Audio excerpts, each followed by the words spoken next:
So who you got in the Big Ten tournament? I mean, right now I'm looking at it. This is really like a tough decision just because you could make a case for every team down the standings, even to like Rutgers, because Rutgers just beat Purdue. They've all just beat up on one another, like you said. I'm probably going to have to go with the Indiana Hoosiers. They're a team that thrives on momentum, and I think they could come into this tournament with momentum and win it.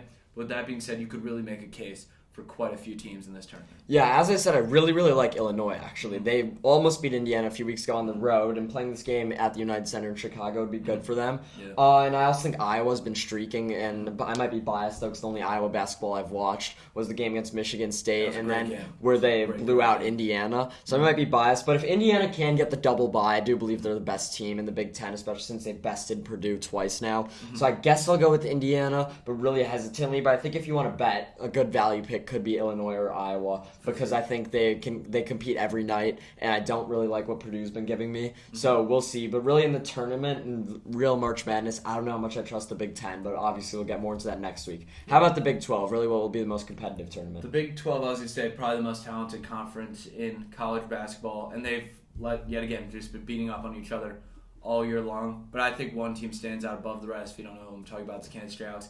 Jalen Wilson, Grady Dick, Kevin McCullough, all the way down to DeJuan Harris. They just have talent at every position, and it seems to be a never-ending cycle. They get their opponents and literally put them in like a chokehold and just outplay them on a night-to-night basis. I think that this could be a team that legitimately wins the national championship. And I really think McCullough's defense, he's really come into his own, something being slept on a lot.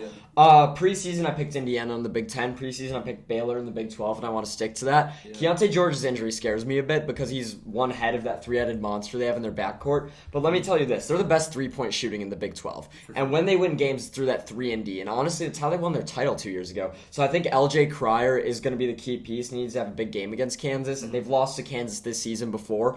I do think they go into the Big 12 tournament with something to prove, maybe with Keontae George out, and they get the job done, upset Kansas. Kansas, as I said 2 minutes ago, them and Houston still my top two for the NCAA tournament. But I think Baylor, I got to stick with my preseason favorite, and they have been playing well despite injuries. So I'm going to stick with the Baylor Bears. And with all that being said, I feel like the Big 12 is the conference that I wouldn't be surprised if a team like Texas or TCU or even like a team like West Virginia plays spoiler to one of these games. The Big 12 tournament could go any which way. I think Texas could be a good value. I don't think Texas, just because Baylor beat them with Keontae George going out mid-game last week, and I think they're going to lose to Kansas tomorrow, so we'll see. But I in my opinion, there can be a sleeper. I don't think it's going to be Texas. Texas, I think, can make noise in the tournament just because of the amount of scores they've had. We've raved about them all season. But when I'm looking at the Big 12 tournament as things stand right now, given the games will be next week, I think it's probably going to be Baylor or Kansas. Yeah, that's a fair play. For the SEC, I feel like it's probably the easiest to pick. Yeah. But with that being said, there are some good teams there. I'm going to have to go with the Alabama Crimson Tide. They've been the second best team in basketball, or at least top three guaranteed, for what feels like the entire season. And don't sleep on Bama A&M, by the way, tomorrow. Bama on the road, they are still favored, but two good teams. A&M lost a game last weekend to Mississippi State. I think it was where they didn't look good to me. They weren't the team I thought they were. Mm-hmm. So, as you said, I really don't trust anyone in the SEC besides Alabama, so I have to go with them. Yeah. But look out for Arkansas in the tournament. Preseason, we both picked them in the Final Four. Mm-hmm. I don't think that's going to happen, but when you have that much talent, it might not come alive in conference. And you told me, when you have that much talent, it's almost hard to manage. They might not be able to get it done in conference, but when they're going to the tournament and playing teams that haven't seen them before, I think Arkansas will make noise. I think the Muss Bus will ride to at least the Sweet 16. Let's move on, Brent, to the ACC. We both picked UNC preseason. I know neither of us are sticking with it. They're on the bubble. First, I want to ask you this. Do you think they get in? The tournament? Yeah. I think they could. I mean, right now they're on a 3-game win streak. They're a big name, but with that being said, a friend of mine actually made a good point. A team like that, you're never going to see as like a 14 seed. Like, they really need to assert themselves, because they're not going to get let in as like a 13, 14, 15. Well, first off, you can't have like an at-large team be a 13 or higher. That's all conference, or even a 12. The most they could be is 11. But I don't know. You see blue blood programs get favored who have had a bad year coming off national championships, getting into the play-in. Like Indiana last year, for example. I think they did deserve it, but I think they definitely got the benefit of the doubt because of the notoriety of their program. So I think UNC, it will take definitely, I think, a win against Duke tomorrow night, or if not, a win or two in the ACC tournament. But I think they're going to sneak into the play-in as one of the last four in. Yep. Regardless, they're not the best team in the ACC. They're not going to make noise. Who is going to win the ACC tournament? So I've gone back and forth on this quite a bit, and the team I'm picking is actually a team that gets not memed on, but they get a lot of kind of like slander because of how old their players are. It's the Pittsburgh Panthers.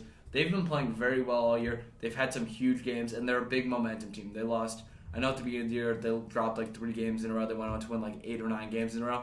This has been a team that's really been streaky. I think streaky goes well for you in tournaments like these. I think they could potentially win it all. They've got big wins against some of the top teams in the ACC. Yeah, that's cool and all, and I actually like that pick, but I still think Miami's just the best team in the ACC. And realistically, if they're playing Pitt, I'm gonna be taking Miami in a head-to-head. Pitt won the first matchup.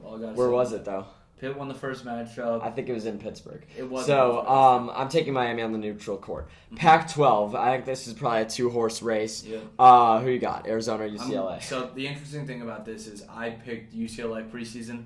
I'm flipping to Arizona here, just based on the pick I had previously, just for the game prediction. I'm playing the reverse. So first off, I think Tubelis, Azuolas Tubelis, I don't know if I pronounced that right, in Arizona, is the best player in the Pac-12. He's going to be the best player in that game, and they should do well in the tournament this year. Last year, I think they got upset by TCU, or nearly did, but they didn't look good in last year's tournament, so I think they can make more of a run. But UCLA's been on fire lately. I think they're going to make a push and be the 1 seed. I think they're going to win the tournament behind Jaime Alquez, Tiger Campbell. They're just so experienced. I don't think they can fail. I really don't think they can fail. And the forgotten Power 6 conference, the Big East. The Big East really has been more talented this year than the ACC, Pac-12, Big Ten. So, Brandon, in the Big East, who's going to win that I'm tournament? going to have to take Marquette. They've just been super duper hot all year, and I think they've really earned their respect of the nation just after some big wins recently. I mean, after a lot of speculation behind Creighton, who I think is a very, very good team, UConn, Providence, Marquette has really separated themselves as the best team in the Big East, and that's something I didn't expect. I don't think many people did. Yeah. But preseason, I picked UConn, even though they were ranked further back in the Big East, and I'm sticking with it for the same reason. Adama Sanogo, he can take over any game. He was one of the best players in the Big East last year, and he developed the 3-ball. Sure. UConn hasn't done great in conference play,